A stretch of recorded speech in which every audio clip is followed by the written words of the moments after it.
Por que nós morremos? Sério, eu não digo por quais causas, ou doenças, ou acidentes, mas sim fisiologicamente. O nosso corpo é programado para morrer, mesmo sem que nada nos aconteça.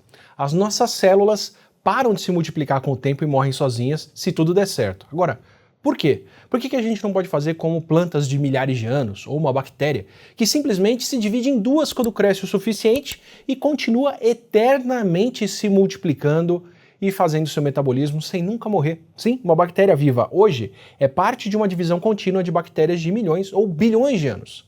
E nós, por que não somos imortais assim? E como poderíamos ser? Ah, mas antes de seguir falando sobre imortalidade, esse vídeo aqui tem o apoio da MGI, que é uma empresa que tem tudo a ver com o estudo da vida, longevidade e conhecimento sobre saúde através do sequenciamento de DNA. Conforme a gente vai entendendo melhor os problemas de saúde que nós temos, nós precisamos cada vez mais do sequenciamento de DNA para diagnósticos, testes, tratamento de câncer, genômica personalizada e para vários outros usos que já comentei em vídeos, inclusive. A MGI é uma empresa com foco no desenvolvimento de tecnologia para sequenciamento genético que, além da saúde, pode ser usada na agricultura, que é a agrogenômica, e na investigação de diversidade ambiental, que é a metagenômica, entre outros segmentos. E uma das maiores barreiras desse tipo de tecnologia é o acesso, que é justamente um dos pontos onde a MGI traz os maiores avanços. A gente já sabe há décadas que o sequenciamento genético é uma ferramenta poderosa, mas que era custosa demais por muito tempo. Para dar uma ideia, quando a gente começou a entender o DNA, só era viável estudar a maior parte do material genético de vírus e bactérias que são milhares de vezes menores do que o nosso. O projeto Genoma Humano, que foi o consórcio que financiou o primeiro sequenciamento de um genoma humano na década de 90, levou por volta de 13 anos e custou cerca de 3 bilhões de dólares. Recentemente, a MGI lançou no mercado um sequenciador de alto rendimento que reduz, sem precedentes, o preço do sequenciamento do genoma de um humano para menos de 100 dólares, enquanto a média do mercado ainda é de 200 dólares. Esse tipo de redução é o que impulsiona a expansão da indústria genética e novos estudos do genoma humano em escala global. E para a população em geral, isso significa medicina de precisão, diagnóstico e tratamentos mais acessíveis. A tecnologia da MGI apoia o Genomas Brasil, que é o projeto de sequenciamento genômico brasileiro que deve sequenciar o genoma completo de milhares de pacientes com doenças raras e cânceres hereditários para, entre outras coisas, permitir diagnósticos mais rápidos e mais fáceis. Com esse histórico, a MGI acabou de inaugurar no Brasil um centro de experiência do cliente com laboratórios de sequenciamento de nova geração, automação laboratorial, bioinformática e engenharia, onde profissionais de laboratórios, hospitais e universidades podem entrar em contato com a tecnologia da MGI, fazer treinamento, avaliações, tirar certificados, aprimorar o processamento de amostras e a qualidade dos dados e se manter em contato com tecnologias de ponta. A MGI opera em 100 países e tem outros 9 centros de experiência do cliente no mundo. Na América Latina, desde 2019, a companhia já fez parceria com vários clientes, como a Fiocruz, entre outras empresas. A gente deixa no Saiba Mais o link para você conhecer e entrar em contato com eles. Em um vídeo anterior sobre por que a gente não vive 200 anos, eu comento sobre como o nosso processo de envelhecimento acontece por conta dos erros e dos problemas que as nossas células acumulam no corpo. E no outro vídeo eu falei inclusive de como outros animais que têm um metabolismo mais lento, como as tartarugas e os peixes, podem até ter uma vida mais longa porque levam mais tempo para acumular esses problemas, com um ritmo de vida mais devagar. Só que tem algo mais aí. Tem um fator a mais que é por que a gente acumula esses erros? Por que não reparamos os problemas que aparecem no nosso corpo conforme nós envelhecemos e acabamos morrendo? Por que nós somos programados para morrer? Programados para morrer pode parecer um nome de banda, ou uma coisa de ficção, ou algo complicado demais para se inferir, já que a maioria das pessoas não vive o suficiente para, abre aspas, aí, morrer de velhice, com uma falha geral do corpo que seria programada para parar. Só que a gente pode ver isso com as nossas células acontecendo até fora do nosso corpo. Desde o final do século XIX, cientistas tentavam criar células nossas, fora do corpo, em laboratório, o que torna muito mais fácil estudar como as células funcionam, como medicamentos e outras drogas funcionam e por aí vai. E até conseguiam desenvolver caldinhos nutritivos e condições como garrafinhas aquecidas, onde as células podem crescer tranquilas, como se elas estivessem no nosso corpo, se dividindo e se multiplicando. Só que por muito tempo nós esbarramos em um teto, um fenômeno que ganhou o nome de limite de Hayflick, que foi proposto por um anatomista dos Estados Unidos. Leonard Hayflick demonstrou que depois que as células de alguém eram tiradas do corpo, elas se dividiam por um número limitado de vezes. Mesmo usando células fetais humanas com todo o potencial de se dividirem para formar um corpo todo, como as células que podem ser encontradas no cordão umbilical, elas se dividiam entre 40 e 60 vezes. Chegando nesse limite, paravam de se multiplicar e começavam a morrer. Esse não precisava ser o caso. Tem alguns organismos, como plantas, como um arbusto de mais de 10 mil anos, fungos e corais que podem viver milhares de anos sem envelhecimento aparente. A formação Pando é uma floresta de mais de 40 mil árvores nos Estados Unidos, e eu fiz aspas porque na verdade são todos troncos brotados a partir de um mesmo sistema de raízes de um álamo macho com pelo menos 80 mil anos de idade e vários clones. Entre os animais, as hidras e as águas-vivas, como as turritopsis, são famosas e conhecidas por serem capazes de brotar novos pedaços e formar novos organismos, se dividindo como as bactérias e até reverter do estágio adulto para o estágio jovem, alternando entre pólipo e água-viva e se multiplicando sem efeito de envelhecimento aparente. Para esses organismos, tudo indica que eles podem ser biologicamente imortais, no sentido de não morrerem por envelhecimento só por conta de causas externas. O que acontece então com as nossas células que parecem se multiplicar numa boa por um tempo e de repente simplesmente desistem dessa e vão de arrasta para cima? Foi estudando o limite de Hayflick que nós descobrimos que toda vez que as nossas células se dividem, elas perdem a pontinha das moléculas de DNA que são os nossos cromossomos. Essas pontas, que nós chamamos de telômeros, literalmente parte do fim ou parte da ponta, são pedacinhos de DNA que funcionam como se fosse uma proteção, que é uma região descartável que pode ser perdida cada vez que a célula se divide e duplica o seu DNA. É como se fosse uma região picotável do DNA que vai sendo sacrificada a cada divisão. Só que depois de algumas dezenas de divisões, depois de perder tantas pontinhas, os telômeros acabam e o DNA que vai sendo perdido a cada nova divisão é material genético importante que a célula usa, até o ponto onde tanto DNA se perde que as células param de funcionar e morrem. E de fato, pelo menos em humanos, quanto mais velha é a pessoa, mais curtos parecem ser os nossos telômeros. Eles vão se gastando. Em homens de mais de 90 anos, que normalmente vivem menos do que as mulheres, os telômeros realmente costumam ser mais curtos do que os delas. Extrapolando o tamanho médio dos nossos telômeros, tudo indica que as nossas células não foram feitas para viver muito mais do que 100 anos. O que é um limite que poucas pessoas podem atingir hoje em dia, mas que deve se tornar mais comum com avanços na saúde.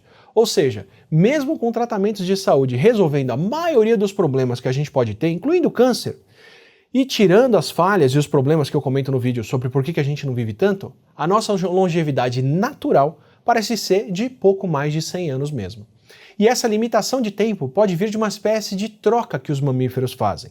Em organismos como o nosso, que crescem rápido e que têm um metabolismo que usa muita energia e que é propenso a gerar mais erros, como eu já expliquei lá no vídeo de envelhecimento, aparentemente a gente fez uma troca de longa duração da vida por desempenho mais rápido de curta duração. Tem alguns outros sinais de que esse pode ser o caso. Situações como uma mutação que diminui a sensibilidade do corpo ao hormônio de crescimento. Quem tem essa mutação cresce menos e desenvolve um tipo de nanismo. Só que essas pessoas também têm menos chances de problemas cardiovasculares, têm pressão arterial mais baixa, têm menos chances de desenvolver diabetes, câncer e até declínio cognitivo. Aqui no Brasil a gente tem uma população com nanismo hereditário em Itabaianinha, no Sergipe, que mostra um efeito parecido e bem paradoxal. Entre as pessoas dessa família, que compartilham uma mutação que não responde ao hormônio de crescimento, não só essas pessoas crescem menos, como elas têm mais chances de desenvolver obesidade, colesterol alto e outros indicadores de risco. Só que essas pessoas não desenvolvem as complicações cardíacas que isso traria, nem têm uma vida mais curta. Responder menos ao hormônio de crescimento implica em crescer menos, mas também parece implicar em desenvolver menos problemas metabólicos. E ter um metabolismo mais lento também pode ajudar a precisar de menos divisões das células e mais reparo e mais cuidado com as células que se dividem. Só que, independente do metabolismo, ainda tem a questão dos nossos telômeros, especialmente entre os organismos que vivem muito mais tempo ou que podem reverter o estágio de vida, como as águas-vivas. Como é que esses outros organismos conseguem viver muito mais do que nós? O que eles fazem com os telômeros? Eles parecem ter telômeros maiores e ou a capacidade de reparar os telômeros ao longo da vida e manter um tamanho razoável para as células continuarem funcionando. Nós também somos capazes de fazer isso. A gente mantém os telômeros das células reprodutivas, os óvulos e os espermatozoides, sempre do tamanho que uma nova vida pode aproveitar eles do começo ao fim. A pergunta deveria ser então, por que nós não recuperamos os telômeros das outras células? Por que a gente deixa elas estragarem ao longo da vida? Só que tem uma outra situação onde as células podem reparar as pontas dos cromossomos que talvez explique isso. O limite de Hayflick foi rompido por alguns tipos de células que os cientistas conseguiram e conseguem cultivar, gerando o que a gente chama de linhagens eternizadas, ou seja, células que podem se multiplicar indefinidamente. Sabe que tipo de células que são? Células tumorais. As células HeLa, por exemplo, que eu mesmo cultivei em laboratório durante o meu doutorado, tem esse nome por conta das iniciais da Henrietta Lacks, que é uma mulher negra dos Estados Unidos que morreu em 1951 de câncer cervical. Só que antes de morrer, e sem ser avisada, ela teve as células tumorais retiradas e cultivadas em laboratório. Aliás, as células tumorais HeLa cresceram tão bem que foram compartilhadas para cientistas do mundo todo. Toneladas delas já foram cultivadas em frascos de muitos laboratórios. Mais células do que a própria Henrietta teve enquanto era viva. As células HeLa foram revolucionárias na medicina e serviram para o desenvolvimento de vários tratamentos, como contra o vírus da herpes e da gripe, ajudaram a entender e combater o câncer e até serviram para cultivar o vírus da poliomielite que gerou a vacina Salk contra a polio. Vários kits comerciais dependiam de células HeLa e a família nunca recebeu por isso ou por qualquer uso. Só muito tempo depois da morte da Henrietta que foram descobrir que isso tinha acontecido.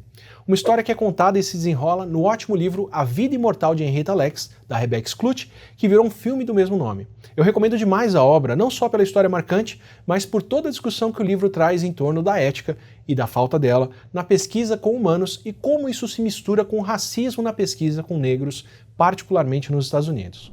As células HeLa indicam duas lições sobre os telômeros. Uma, que a gente pode ter esse limite biológico justamente para impedir as células de perderem o controle da multiplicação e formarem tumores. Os telômeros podem servir como uma armadilha que impede as células de se multiplicarem descontroladamente. E tumores malignos seriam as exceções onde, por várias coincidências, as células que se multiplicam também voltaram a regenerar os telômeros e com isso causam os problemas que elas causam. Uma outra lição é que se a gente quer viver indefinidamente com o avanço de novas técnicas e tecnologias de saúde, um dos pontos que a gente tem que sanar é como recuperar os telômeros das células para podermos durar mais do que elas foram programadas para durar. Como escapar dessa obsolescência programada ao mesmo tempo em que a gente faz isso sem elas se transformarem em células tumorais. São vários desafios para poder prolongar nossa vida pela frente. Agora, se você não quer ter que esperar esses avanços todos, nem faz questão de atingir imortalidade com o corpo físico, o Google Books dá ideias de como fazer isso de outra forma com a fama. Apesar do Google Books ser um banco de dados de livros escaneados com muitos vieses, com mais resultados em língua inglesa, erros em datas e afins, uma grande tendência que essa fonte permitiu estimar em um estudo de 2010 é o que faz nomes serem imortalizados no meio escrito. Comparando milhares de livros, artigos na Wikipédia e verbetes na Enciclopédia Britânica, foi possível estimar que a fama das pessoas segue uma trajetória similar. Tem um período pré-fama, um período de popularidade até chegar no pico de fama, que acontece em média 75 anos depois do nascimento da pessoa, viva ou não, seguido de um período de declínio. Em outro estudo que comparou notícias de jornais, que tem um ciclo mais rápido de informação do que livros, para a maioria dos artistas famosos, o pico de fama aconteceu ainda durante a vida deles, enquanto para alguns poucos, menos de 2%, a fama veio depois de altos e baixos e continuou estável mesmo depois de um século. Se você almeja esse tipo de imortalidade, as atividades de maior chance de fama foram em ordem: política e escrita, com a maior fama e a mais duradoura, depois atuação, pesquisa em biologia, artes, física e química. Fica aí a dica para quem não tem como aumentar os telômeros ainda, mas quer a imortalidade. Agora, se você quer mais discussões sobre imortalidade ou não e mais conversas sobre ciência, aproveita, se inscreve aqui no canal, assina a gente, assim você recebe os próximos vídeos regulares e o Não Ficção, que é o nosso podcast de ciência do dia a dia com especialistas com várias trocas interessantes. A gente se vê no próximo.